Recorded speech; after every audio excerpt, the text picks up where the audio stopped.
Recognized for 5 minutes.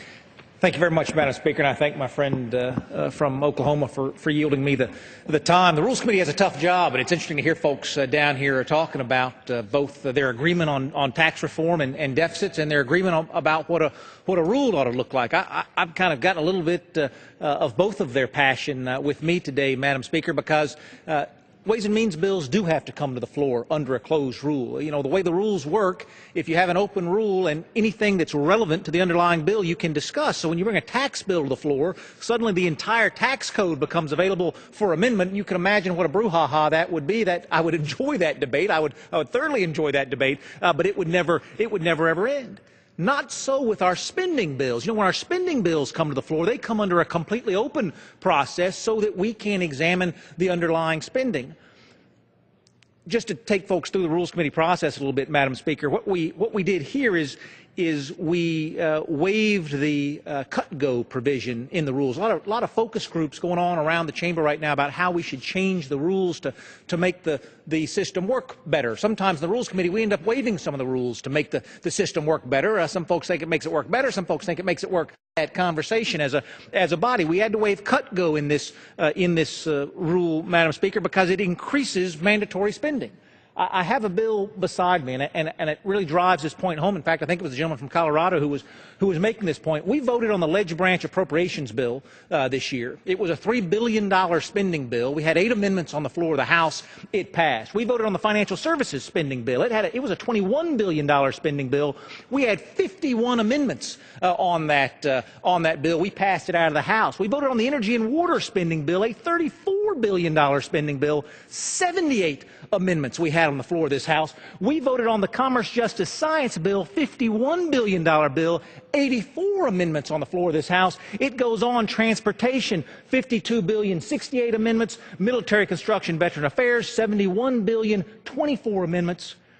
And it brings us to one of the underlying bills today, a bill that I think touches the heart of absolutely every man or woman in this chamber, our constituents back home, trying to help our children access the higher education services that they need, but in this case is going to increase mandatory spending by $73 billion, more than any of the appropriations bills we've passed this year, except for our Defense Department appropriations bill, and it's not going to be able to allow a single amendment on the floor of the House. Now, that's just the process. That's the process that we have when we're dealing with tax bills. But my question for my colleagues is, does mandatory spending deserve some additional scrutiny, the kind of scrutiny that we give to appropriated spending, to discretionary spending? And I will tell you that it does. I'm so proud of what this House does on discretionary spending.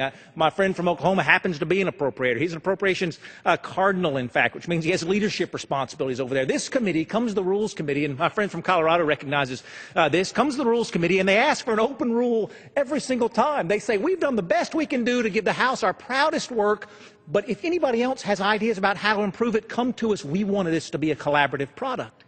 We can't do that with this bill that we have before us today.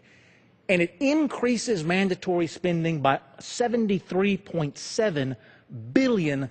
I cannot count the number of times I've heard my colleagues in this body say, it's not the appropriation spending that's the problem, it's the mandatory spending that's the problem. We're moving awfully fast in the body this week to appropriate $73.7 billion in new mandatory spending. I know people's hearts and heads are with these young people that we're trying to help get ahead. We're trying to help access higher education, but there's only one place we're going to find this $73.7 billion, and that's in the pocketbooks of those very same young men and women when we borrow this money today to spend it on them and ask them to pay it back with interest in the future. I caution my colleagues today. Spending is a constitutional responsibility that we have. It's a constitutional responsibility that we have placed in the Appropriations Committee, where things are scrutinized line by line by line. Never before this year has so much money gone out the door in so little amount of time with so little input from from the very capable members on both sides of this aisle. And with that, again, I encourage my colleagues, read this rule. You'll support this rule, but examine the underlying legislation carefully. With that, I yield back the balance of my time. Thank the Speaker. Thank my fellow member of the Rules Committee. Gentleman from Oklahoma reserves the balance of